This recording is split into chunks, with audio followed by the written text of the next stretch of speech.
থানকুনি পাতা দিয়ে মাছ দিয়ে পোড়া খাওয়া, থানকুনি পাতা দিয়ে আলু দিয়ে ভাজি খাওয়া, এগুলো কিন্তু আমার বান্ধবী আমাকে শিখিয়েছে। তখন আমি জানতাম না যে এগুলা ছোটবেলায় তো আমরা ভর্তা খাইছি, তারপরে ডাল দিয়ে আম ভাজা পেঁয়াজু খাইতাম।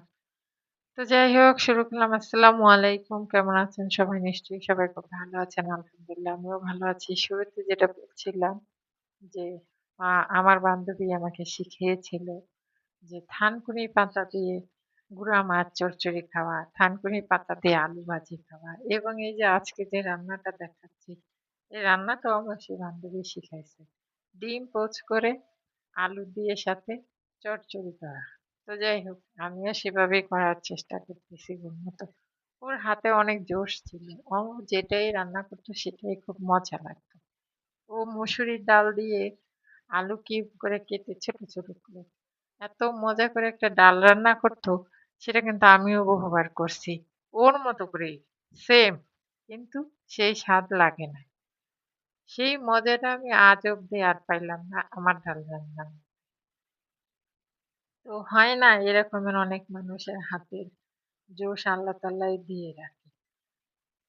তো যাই হোক আমার বান্ধবী যেভাবে রান্না করতো হয়তো বা আর একটু অন্যরকম করে করতো, এখন আমার রান্না করতে ইচ্ছা করে না, বিধায় আমি চেষ্টা করি যত শর্টকাট রান্না করা যায়, যত তাড়াতাড়ি শেষ করা যায়, হয়তো বা তার জন্য আমাকে এরকমই হয়। আসলে সেটা না, আমি এটা ভাবি আর কি, কিন্তু তা না। ও মানে আগেও তো রান্না করতাম, ওর বিয়ে হয়ে যাওয়ার পরে আমি ওই ডাল ওইভাবে রান্না করে খাওয়ার চেষ্টা করতাম। ও আমাকে শীতের একটা সবজি দিয়ে অনেক ধরনের সবজি মিক্স করে একসাথে করে একটা তরকারি খাওয়াতো, নিরামিষ ঝোলের মতোই। ওটা নাকি ওদের চাঁদপুরে খুব বিখ্যাত। সেই জিনিসটাও আমি রান্না করতাম, কিন্তু ওর মতো মজাই হইতো না আমার হাতে। তো বলতাম যে বান্ধবী, আমি তো বহুবার চেষ্টা করছি তোমার মতো করে খাওয়া, কিন্তু সেম মজা তো হয় না। কি রহস্য? আসলে একেকজনের হাতে থাকেই এরকমের কিছু রহস্য, আল্লাহই লুকায় রাখে।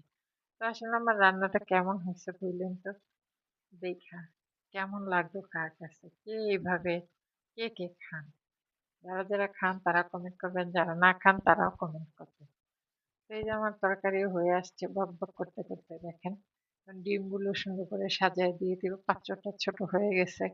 তো যাই হোক, 4টা ডিম নিচ্ছি তো, তো ভাবলাম আহ মানে একটা ডিম একটু ভেঙে গেছে পাশ দিয়ে, এই তো বিছিয়ে দিলাম, আর একটু ছড়ানো পাতলা হইলে ভালো হতো, এটাও ছড়ানোই।